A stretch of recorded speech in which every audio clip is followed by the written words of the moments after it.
This video is sponsored by Fantasy Football Hub. Every stat used on FPL TV has been taken directly from the hub, and you too can get access to their extensive Opta stats simply by signing up. Their superb Opta tool allows you to filter by position, price, or a specific game week range to identify which players are performing best in the Premier League. To sign up, simply click the link in the description box below. You can also use the code FPLTV for a 10% discount on membership.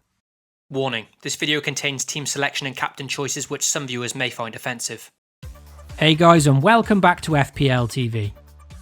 For reasons discussed in my previous team video, I opted to use my free hit chip for the opening game week of the restart. With no wildcard still in hand, using my free hit allowed me to stock up on double game week players without having to be stuck with them for the long term. And with me being fairly happy with my old squad before the game relaunched, the free hit felt like the right way to go. So let's see how the free hit team performed in Game Week 30 Plus, before then looking at my team lineup and potential transfer activity for Game Week 31 Plus. Overall, it ended up being a pretty underwhelming week for many of the double game week players, particularly in Jack Grealish and Aubameyang, who admittedly were some of the first names on my free hit team sheet. Because I was using my free hit, essentially it was a try before I buy, and with both Aston Villa and Arsenal not impressing during the restart, it now makes it easier for me not to consider these players for the longer term. I still believe Aubameyang to be a decent option going forward, especially in Game Week 32 when he faces Norwich at home. So, if I did have him in my squad now, I'd likely keep him for that one as a strong captaincy option. Even more so with Man City and Liverpool facing each other in that game week.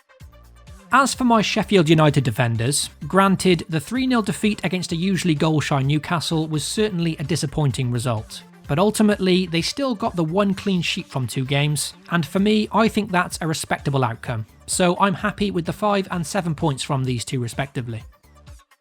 One of the more questionable moves I made on the free hit was including Billy Sharp up front as a complete double game week punt.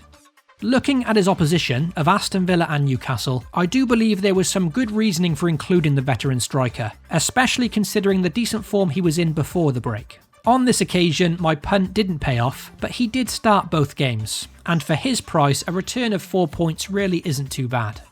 If I was told before the game week that Billy Sharp would 100% start both of these games, then I would have taken this punt again every time.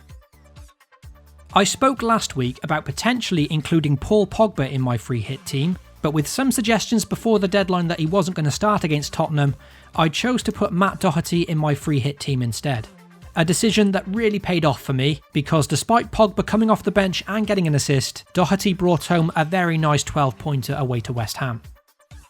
I mentioned in my previous team video that during a double game week, it's very easy to get starry-eyed with players that have 2 fixtures and subsequently then overlook the single game week players. And that point has certainly rang true for me in Game Week 30 Plus, because my single game week players Matt Doherty, Bruno Fernandez and Alexander-Arnold all ended up being some of my highest scoring players last week. The positive from the double game week though was my trio of Man City players, as there was a full house of returns from them.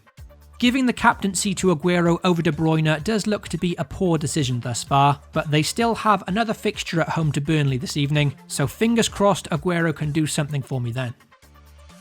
With that one Burnley game still left for my team this evening, my Game Week 30 Plus score currently stands at a respectable 80 points.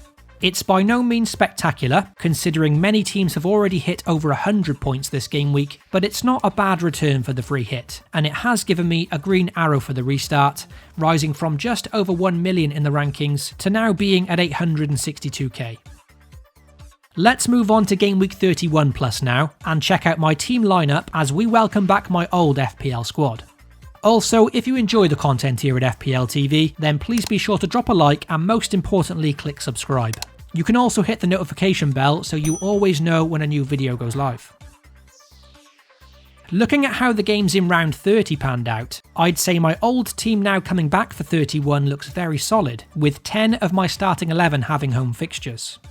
My Wolves trio of Doherty, Traore and Jimenez all returned points away to West Ham, and now face a struggling Bournemouth at home, so I'm very content owning these 3 this week. Danny Ings also returns to the squad, and despite taking him out of my team on the free hit, and then seeing him score 11 points in game week 30, there were still definitely some silver linings in that. Firstly, he looked very sharp, and therefore it's nice to have him back, and in that game, Norwich looked very shaky, therefore making me very happy as well to welcome back Dominic Calvert-Lewin, who faces Norwich next. My budget-friendly front three all look to be decent shouts for game week 31 plus, so hopefully they can do the business. My double up in midfield of Mo Salah and Mane now return, and although I probably won't hold on to this double up for too long, they both look like solid options at home to Crystal Palace. Mo Salah did miss that Everton fixture last week, but with him being named on the bench for that game, hopefully he's fit enough to start in game week 31. In defence, Alex McCarthy of Southampton will make a rare appearance for my side, with my other goalkeeper Dean Henderson unable to face his parent club Manchester United this week. I'll also be handing a start to Jamal Lascelles in game week 31 plus, as Newcastle come off the back of an impressive win against Sheffield United last time out. His opponents Aston Villa have only managed one goal in the opening 2 games of the restart, so not a bad shout for a clean sheet I think. For the captaincy in 31, in my side there's plenty of very good options. The 4 candidates in my consideration are Jimenez, Mane, Salah and Bruno Fernandez. From those 4, there's 2 front runners for me, and those are Bruno Fernandez and Sadio Mane.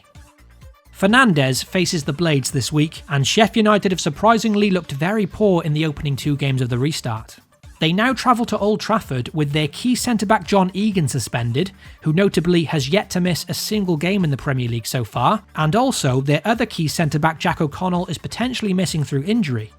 What's more is that, as mentioned, their ever-present goalkeeper Dean Henderson will also be unavailable due to him facing his parent club.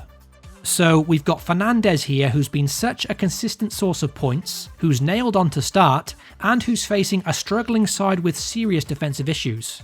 A very strong captaincy option, I think.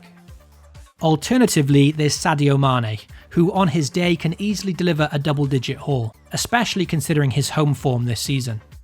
The Reds are edging closer towards that title, and will certainly want to improve on their performance away to Everton.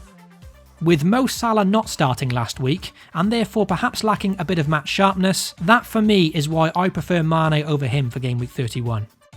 So for me, it's a 50-50 now between Fernandez and Mane this week, a choice that I'm still weighing up. On the bench this week, of course, is Dean Henderson that can't face his parent club, and as for his Sheffield United teammates, well, they've yet to impress on the restart, and will therefore occupy the back slots of my bench. Ahead of them in the pecking order is Burnley's Charlie Taylor, who has a decent fixture at home to Watford. Putting Charlie Taylor as first spot will depend on if he starts against Man City this evening, because if he has lost his place in the Burnley team, then I'll simply move John Fleck and Stevens ahead of him before the deadline. With my team looking pretty well set up for this week, saving a transfer does look like the simple and sensible choice. However, if there are any updates regarding Mo Salah's fitness, then Tottenham's Heung-min Son remains firmly on my watch list as a replacement. The South Korean faces West Ham at home in game week 31, a player I'd love to own for this week, and Spurs in general have a string of good fixtures now for the rest of the season. So, at just over 6% ownership, he still remains a very big differential, and is therefore never far from my consideration. So that wraps up my team selection video for game week 31. Hopefully you enjoyed it, and if so, be sure to drop a like on the video and most importantly get subscribed. Good luck for game week 31 plus, FPL responsibly, and I'll catch you all very soon.